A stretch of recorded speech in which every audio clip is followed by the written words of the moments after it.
प्रभु यीशु मसीह ने कभी कोई किताब नहीं लिखा, लेकिन उनके विषय में या उनके जीवन के बारे में पूरी दुनिया में सबसे ज़्यादा पुस्तक छपी गई है।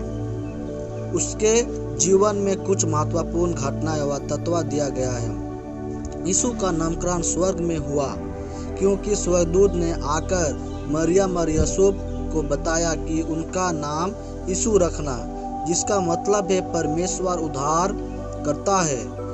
यीशु को अंग्रेजी में जीसस कहा जाता है, जो मूल भाषा यूनानी से लिया गया है।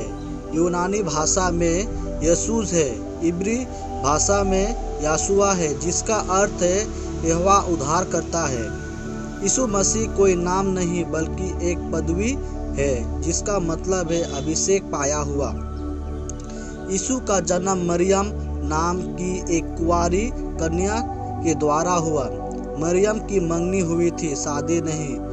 यह पवित्र आत्मा की आशीष से हुआ।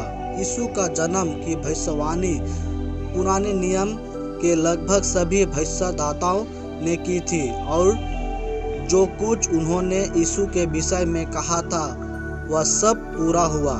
यीशु मसीह के जन्म के विषय में लिखा है लूका 2:7 में। यीशु मसीह के जन्मदिन की खबर स्वयं स्वर्गदूत ने चरवाहों को दी थी। लूका 2:8-13 में लिखा है। यीशु एक गरीब घर में पैदा हुआ था। यीशु मसीह बचपन से ही बड़े विद्वान थे, क्योंकि उन्होंने 12 वर्ष की उम्र में ही बड़े बड़े फरीसियों को, जो उस समय विद्वान कहलाते थे, अपनी शिक्षा से चकित कर दिया था। यीशु मसीह ने अपने जीवन काल में कभी भी किसी से भी, चाहे वह काम हो या शब्द हो, माफ़ी नहीं मांगी, क्योंकि यीशु मसीह ने अपने जीवन काल में कभी कोई गलती नहीं की थी, कभी कोई गलत शब्द नहीं कहा। यीशु ने पूरे जीवन निर्दोष व पापरहित बिताया। यीशु के सांसारिक पिता अर्थात यूसुफ पेशा में एक बढ़ई थे, इसलिए यीशु भी उसके साथ बढ़ई का काम करते थे।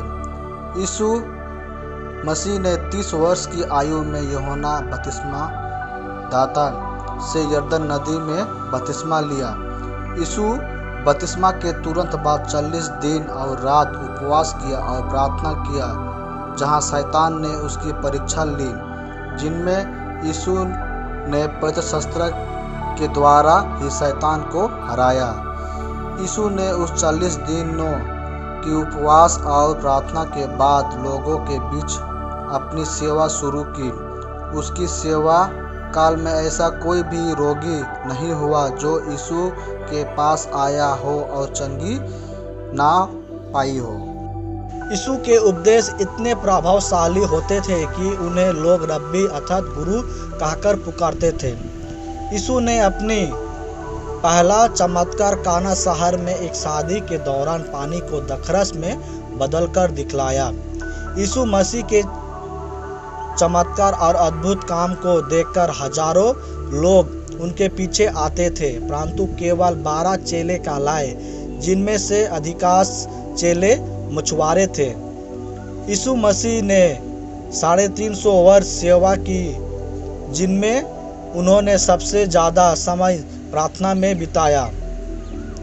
यीशु मसीह को अपना ही एक शिष्य चेले ने 30 चांदी के सिक्के में रोमन सैनिकों के हाथों पकड़वा दिया था, जिनका नाम यहूदा इस्करियोती था। यीशु मसीह को कब्र पर रखा गया, जहां से वे तीसरा दिन जीवित हो उठा और बहुत से लोगों को दिखाई दिया। यीशु मसीह इस वादे के साथ कि मैं तुम्हारे लिए स्वर्ग में जगह तैयार करने जा रहा हूँ और तुम्हारे लिए जल्दी वापस आऊँगा, वे स्वर्ग में उठा लिया गया। यीशु मसीह ने स्वर्ग ग्रहण से पहले उन्होंने अपने अंतिम शब्द में कहा, देखो जगत के अंत तक मैं तुम्हारे संग हूँ। जब बाइबल में उन्होंने एक भी जगह झूठ नहीं बोला और उन सभी भविष्यवाणियों को पूरा भी किया जिनमें उनका जन्म और मृत्यु की शामिल है। तो वे अपने वादे के अनुसार बहुत जल्द आने वाले हैं।